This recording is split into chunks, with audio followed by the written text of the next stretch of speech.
Imagine waking up tomorrow morning, and for the first time in years, your mind is quiet. No replaying old conversations. No second-guessing yourself before the day even begins.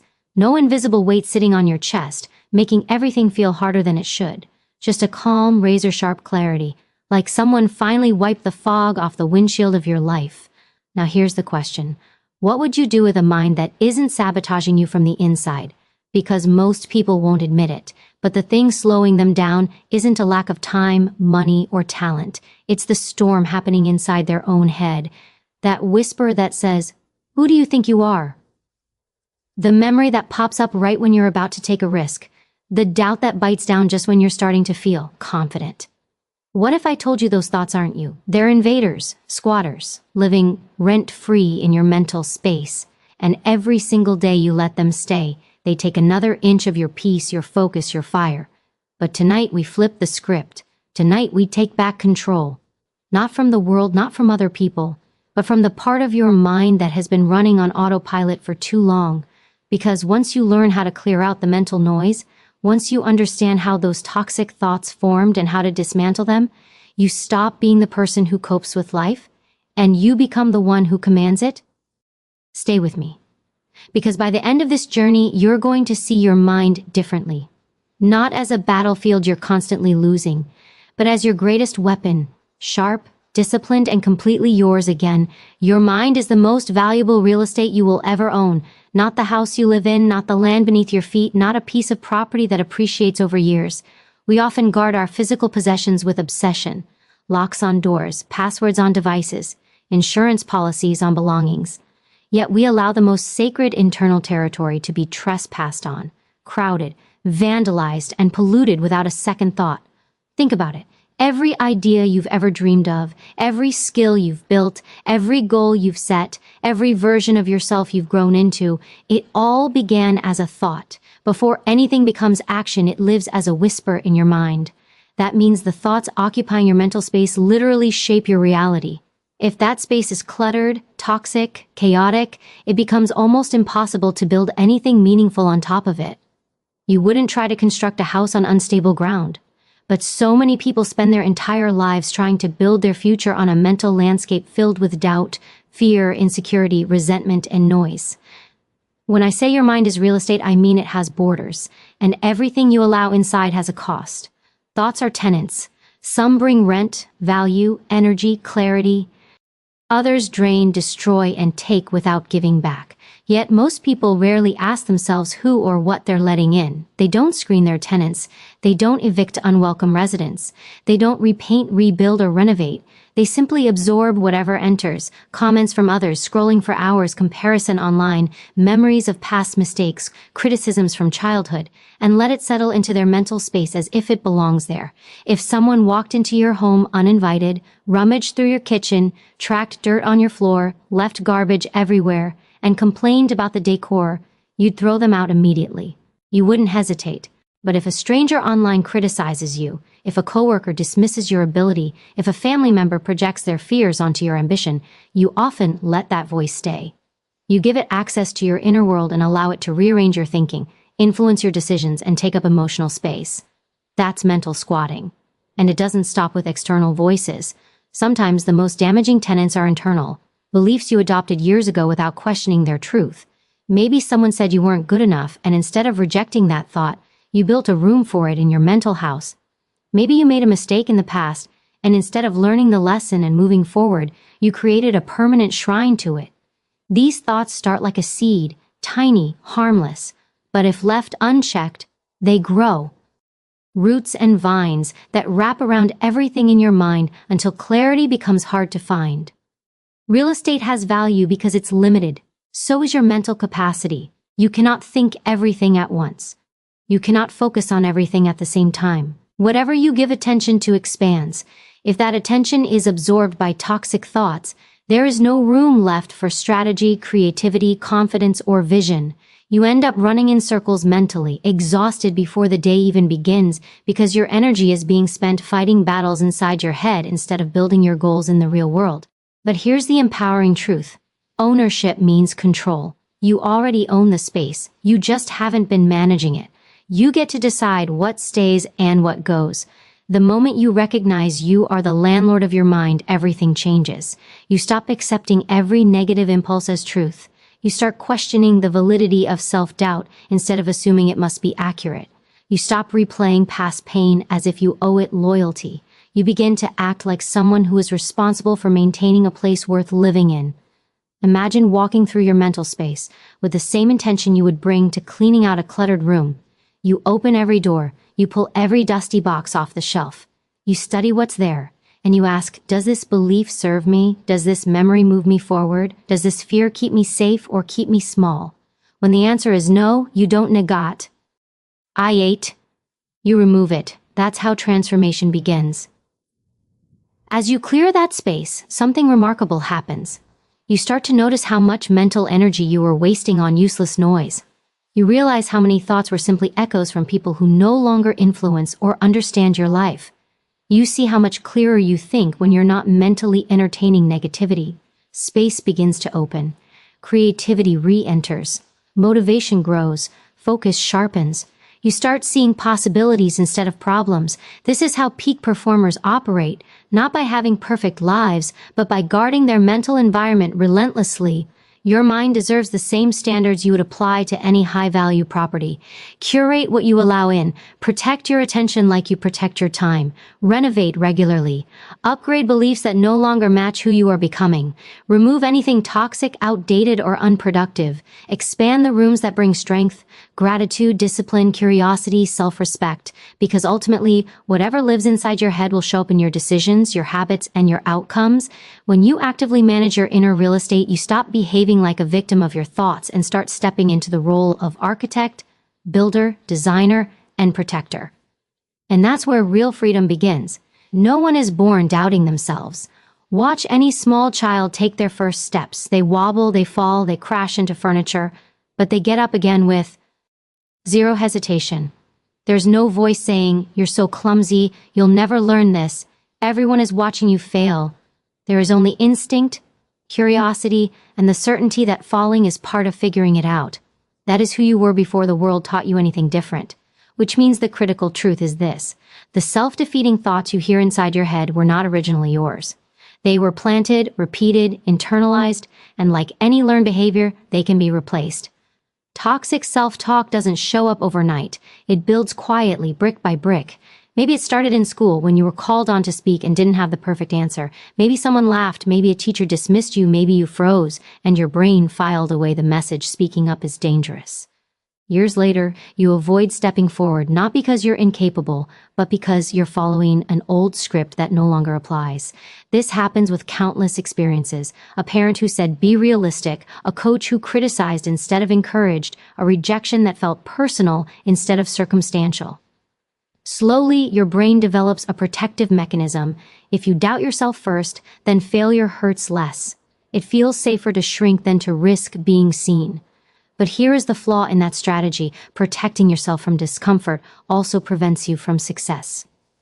Self-talk becomes a mental guardrail that limits how far you're willing to go. The mind tells you stories like, "I'm not good enough, I always screw up, this isn't for someone like me," and because they are familiar, you accept them as truth. And the moment you accept a thought as truth, you start acting according to it.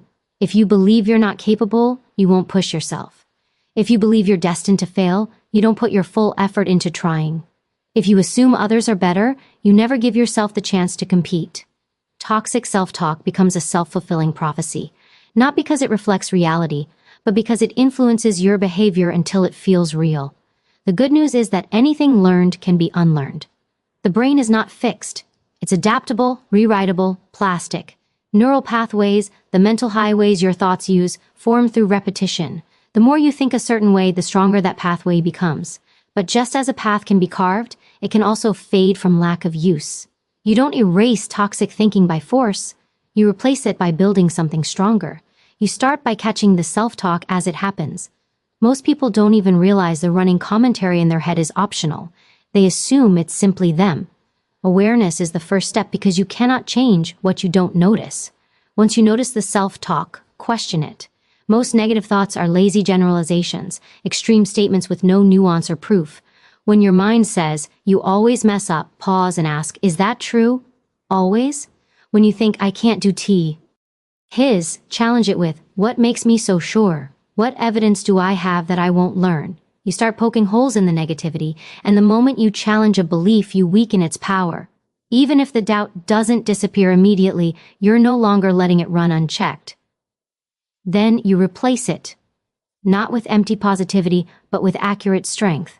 Instead of, I always fail, try, I've failed before, and I learned. Instead of, I'm not good enough, try, I'm still improving. Instead of, this is impossible, use, this is unfamiliar, but I can grow into it. These rewrites matter because your brain responds to language. The way you talk to yourself sets your expectations, and your expectations influence your performance. Consider how you would speak to a friend who is struggling. Would you say, you're pathetic, you'll never figure this out, don't even try? Of course not. You would encourage them, remind them of their strengths, push them to keep going. Yet most people talk to themselves with words they would never use on anyone they care about. And here's the irony, you are the person you live with every moment of your life. Your internal voice has a deeper influence on your outcome than anyone else's opinion ever will. Changing self-talk takes repetition. It won't feel natural at first because you are breaking a habit you've practiced for years. You might feel like you're lying to yourself when you say something empowering. That's not because the news statement is untrue. It's because you're used to believing the negative version. But as you repeat healthier thoughts, you begin to see them show up in real life. You take more risks, you handle setbacks better, you bounce back faster, you stop internalizing criticism and start evaluating it. The world gets bigger because you are no longer shrinking yourself to fit into your old identity. Unlearning toxic self-talk is not just about feeling better, it's about performing better, living bigger, and reclaiming mental freedom. Every time you silence the voice that says you can't, you give space to the voice that says, watch me. Every time you recognize doubt as a learned response rather than a permanent truth, you open the door to growth. You learn to doubt yourself through repetition and influence. You can learn to trust yourself using the exact same process. The transformation begins the moment you stop treating negative thoughts like facts and start treating them like habits. Habits can be replaced, narratives can change, your internal voice can evolve. And when it does, the world starts responding to the version of you who shows up. Stronger, clearer, more confident, and finally aligned with what you are truly capable of becoming. Your environment is constantly talking to you, even when you're not aware of it. Every sound you hear, every person you interact with, every room you walk into, every headline you read, every post you scroll past, your brain is absorbing signals, evaluating them and using them to shape how you think and feel. We like to believe we are independent thinkers, bound only by our own will and determination, but the truth is far more human. We are influenced creatures. We become like what we repeatedly see, hear, and surround ourselves with. And if you're not intentional about your environment, it will shape you by default instead of by design. Think of your mind like fertile soil. Whatever seeds fall into that soil will grow. If you surround yourself with negativity, chaos, conflict, gossip, distraction, comparison, and fear, those seeds will take root. Over time, your thoughts begin to mirror the environment you inhabit. If the people around you complain, you start to notice what's wrong instead of what's possible. If the conversations in your life revolve around limitations, you begin shrinking your dreams to fit what others believe is realistic.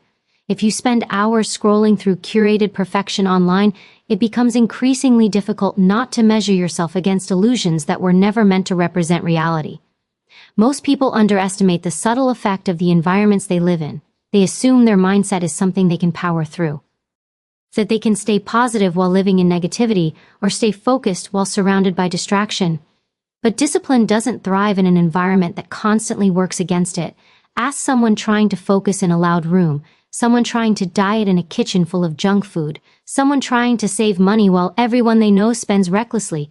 Environment is not neutral. It either supports your goals or undermines them. Look at your personal circles. We all have 3 types of people in our lives: those who lift us, those who neutralize us, and those who drain us. Lifters challenge you to grow, inspire you to think bigger, or support you when you take risks.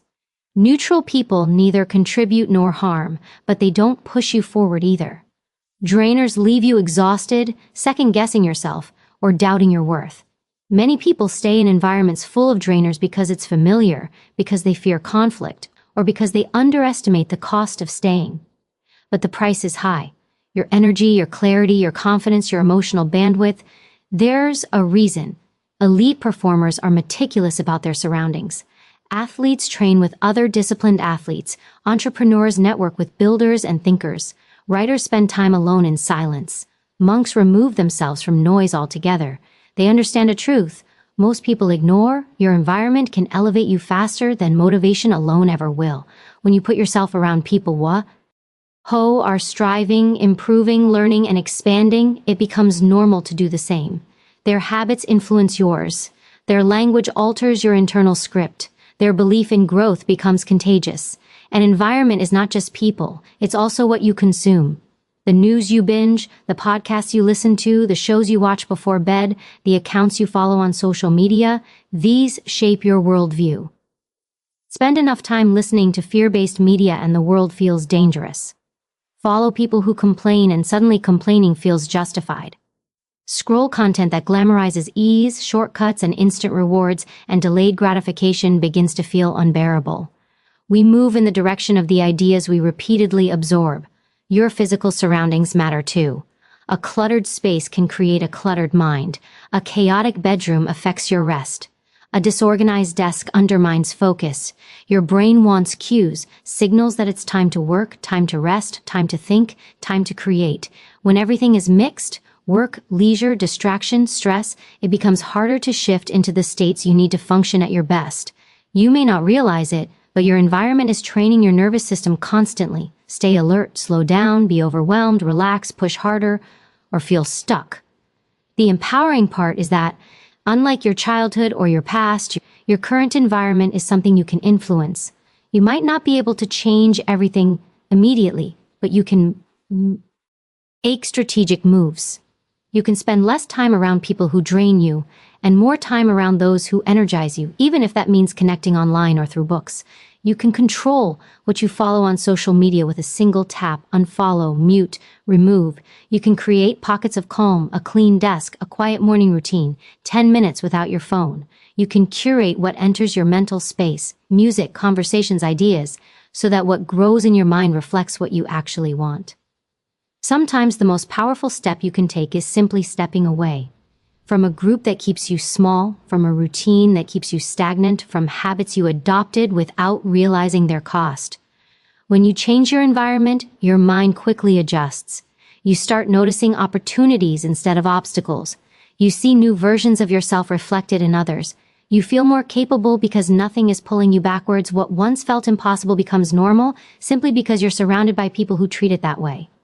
Your inner world, your thoughts, beliefs, emotional state is not isolated. It's constantly being shaped, molded, influenced by what's around you. When you intentionally build an environment that matches your goals stop feeling like battles and start feeling like the natural next step. You don't have to fight your surroundings, you let them pull you forward.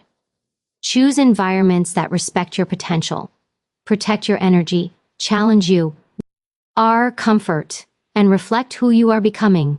Because when your surroundings support your growth, your mind becomes fertile ground for clarity, strength, and peace.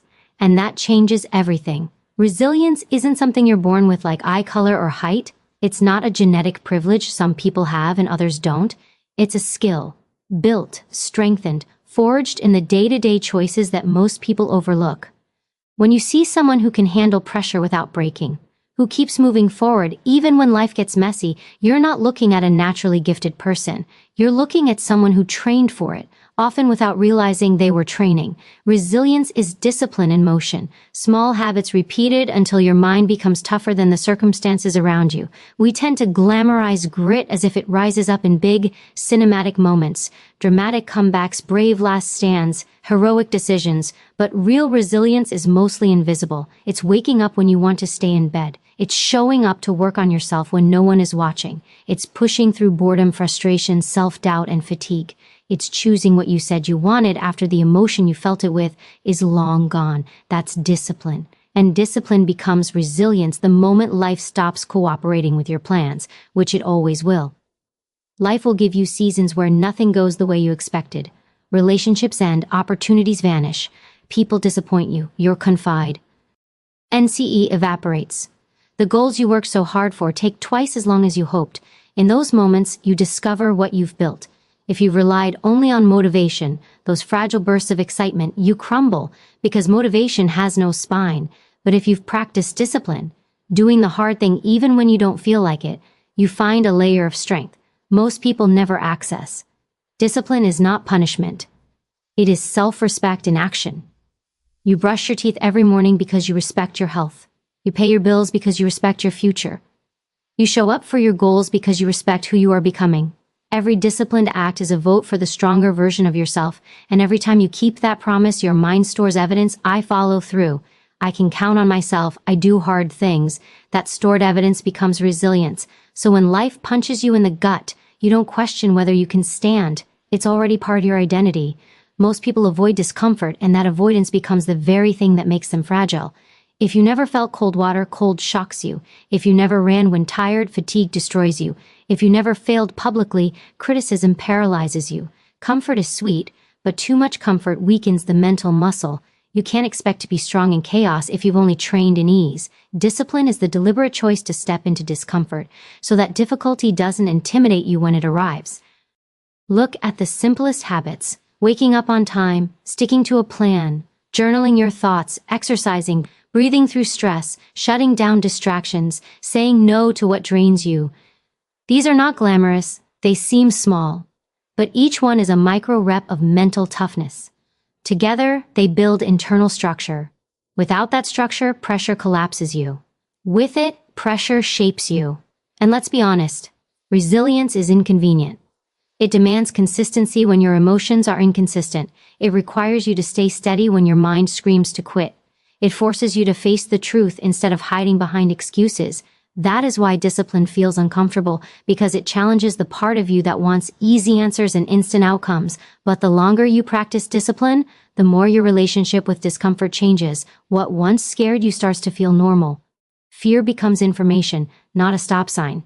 Failure becomes temporary, not identity. People often assume resilient individuals don't struggle with doubt or fear. They do. The difference is how they respond. They've built a habit of pushing through instead of backing down.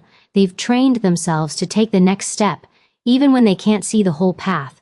They've learned that showing up is more powerful than feeling ready.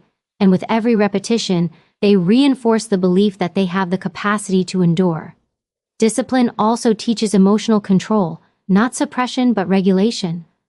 When you consistently choose long-term growth over short-term comfort, your brain starts operating differently. You pause before reacting. You reflect before exploding. You evaluate instead of spiraling. This is resilience, not the absence of pain, but the ability to move through pain without losing yourself in it. The beauty of resilience is that it compounds. What feels hard now becomes easy later. What once overwhelmed you becomes routine. What used to break you becomes something you shrug off. The weight never gets lighter, you just become stronger. And strength built slowly lasts longer than strength gained overnight. Discipline isn't loud. It doesn't announce itself. It doesn't need validation or applause. It builds slowly, choice by choice, until one day you look in the mirror and realize you are not the person you used to be. You don't crumble the way you once did. You face uncertainty with steadiness. You recover faster, think clearer, and trust yourself more deeply. That is resilience earned. The most powerful thing you can realize is this: resilience is not a gift, it's a habit. And habits belong to anyone willing to practice them. No matter where you're starting, no matter what you've survived, no matter how often you've fallen short, you can build the strength to rise. It won't happen in a day, but it will happen with daily decisions. Discipline creates durability. Durability becomes resilience, and resilience turns ordinary people into unstoppable forces. Not Beck. Oz life is easy, but because they've learned how to stay standing even when it's hard. Inner peace is one of the most misunderstood concepts in personal growth. Most people treat it like a reward. Something you earn after life finally smooths out, after everyone treats you kindly, after your bank account grows, after the stress disappears, after the timing is perfect. They imagine peace waiting at the end of a long struggle, like a trophy handed out once everything external is fixed. But that idea keeps people waiting forever. Because life never stops presenting challenges. Stress doesn't expire. People don't suddenly behave the way you want. Circumstances don't neatly align for your comfort. If you wait for the world to stop being chaotic so you can feel calm, you trap yourself in a constant state of tension. The truth is simpler and harder. Peace isn't given to you, it's chosen by you. Inner peace comes from the decision to take responsibility for your emotional state regardless of what's happening around you. It's realizing that chaos outside you doesn't have to create chaos inside you. It's understanding that you cannot control what others do, say, or think, but you always have control over your responses. That shift from waiting for peace to choosing peace is a psychological turning point. It means you stop negotiating your mental state with the world. You stop saying, "I'll feel calm when things get better," and start saying, "I will maintain calm even if things don't." This does not mean you ignore reality, suppress emotion, or pretend everything is fine. Peace isn't numbness, it's clarity. It's the difference between experiencing life and being consumed by it. When someone hurts you, peace allows you to feel the pain without surrendering your entire identity to it. When a plan collapses, peace helps you adjust instead of spiraling. When the unexpected hits, peace steadies your inner foundation so you can act with strength instead of panic. It's a silent personal boundary. Life may get loud, but I won't. Choosing peace is harder than reacting automatically. The human mind is wired to seek safety and detect threat. That's why stress and worry feel natural. They're survival tools. But in a world where most threats are psychological rather than physical, those same survival instincts sabotage us. The email unanswered, the uncertain future, the judgment of others, your brain treats them like predators. Peace is the choice to disengage from the survival mode that no longer serves you. It's the mental discipline to differentiate danger from discomfort. You're not being attacked, you're being challenged. Peace becomes possible when you learn to let go of what you cannot control. Most anxiety lives in that gap, trying to micromanage what is beyond your influence. You can't control timing, outcomes, other people's actions, or how the world sees you. You can control your effort, your attitude, your boundaries, your habits, your self-talk. When you redirect your energy to what is yours to command, stress begins to loosen its grip. Anxiety shrinks when the mind stops trying to play God. Part of choosing peace is refusing to replay stories that serve no purpose. The brain loves to linger on old hurts, long-gone conversations, mistakes that can't be rewritten. But every time you rehearse them mentally, you relive them emotionally. The moment you decide, "I'm done carrying this," you reclaim the energy those thoughts were draining. Forgiveness, even when the other person doesn't deserve it, isn't about excusing behavior. It's choosing not to let pain direct your life anymore. Peace isn't found by holding on, it's found by letting go. Another aspect of peace is learning stillness in a world obsessed with stimulation. Our environment constantly demands attention. Notifications, noise, urgency. Many people fill every quiet moment with distraction because silence forces them to confront their truth. But peace grows in that silence. It grows in deep breaths, mindful minutes, reflection, and presence. When you learn to sit with yourself, to be still, to be grounded, you stop running from discomfort and start dissolving it. A rested mind responds, a restless mind reacts. Inner peace also demands boundaries, not walls to hide behind, but filters to protect your energy. Saying no without guilt is an act of peace. Removing yourself from toxic conversations, refusing to engage in drama, and walking away from people who drain your spirit are not selfish decisions. They are survival choices. You cannot stay calm in a life that constantly pokes at your nervous system. Peace requires the courage to curate what and who you allow in your space. And here's the profound shift. Peace is not passive. It doesn't happen to you. It is maintained by you. It's a daily practice, like brushing your teeth or exercising. Some days it comes easily, other days you fight for it. Some mornings you wake up centered, other mornings you claw your way back. Choosing peace doesn't mean you'll never feel anger, frustration, sadness, or fear. It means you don't let those emotions drive the car. They can sit in the passenger seat, acknowledged, understood, but not control your direction. When peace becomes a decision rather than a reward, your life changes even if nothing around you changes. The job is the same, but you handle stress differently. The relationship is the same, but you communicate from clarity instead of reactivity. The future is unknown, but you stop treating uncertainty like a threat. You stop fighting reality and start shaping your response to it. You become unshakable not because life becomes easier, but because you stop giving your power away to every disruption, opinion, or setback. The world no longer dictates your inner climate. You do. Peace is not something you wait for, it's something you claim. It's not dependent on circumstance, it's born from choice. And once you learn to choose it again and again, you carry peace with you, not as a destination you're trying to reach, but as armor, guidance, and freedom wherever you go. You have one mind, one inner world, one space where every dream, every decision, every breakthrough begins, and it is yours to command. Tonight, you've seen the truth. Most people never face. Your thoughts are not random. Your doubt is not destiny. Your peace is not a prize waiting at the finish line. You are not a passenger in your own head unless you choose to be. Clear the clutter. Challenge the inner critic. Guard your environment. Build discipline like a muscle and choose peace, even when chaos calls your name. You don't need permission to take back your power. You don't have to wait until the world becomes gentle. You don't have to earn the right to feel whole. You decide. You decide which thoughts stay. You decide which beliefs get rewritten. You decide how you show up, what energy you carry, and how loudly your future speaks compared to your past. Your mind is the most valuable territory you will ever own. So stop renting it out to fear, doubt, negativity, and anyone who hasn't earned a voice in your story. This is your turning point. The moment you stop surviving your thoughts and start leading them. The moment you reclaim the mental space that was always meant to build your purpose, your focus, your growth, and your peace. Clean house. Stand guard. Walk forward with clarity.